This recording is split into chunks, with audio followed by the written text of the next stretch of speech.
séquestré et torturé parce que juif. En 2006, l'histoire tragique d'Ilan Halimi avait bouleversé la France. 20 ans jour pour jour après son décès, une cérémonie présidée par Emmanuel Macron a été organisée en son hommage dans les jardins de l'Élysée. Le président y a planté un chêne en mémoire du jeune homme et a réaffirmé sa volonté de combattre ce qu'il a qualifié d'hydre antisémite ne cessant d'évoluer en France.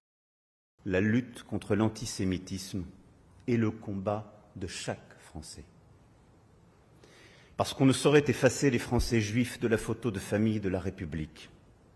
Parce que lorsque dans la patrie, un juif est en danger, c'est la patrie elle-même qui est en danger.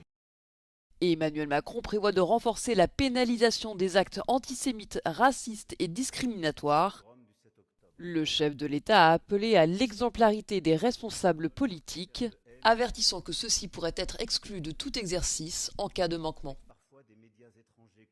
Je souhaite qu'une peine d'inéligibilité obligatoire soit instaurée pour les actes et propos antisémites, racistes et discriminatoires. Le président français entend également lutter contre la haine numérique en exigeant notamment des grandes plateformes qu'elles renforcent leurs efforts pour retirer les contenus problématiques.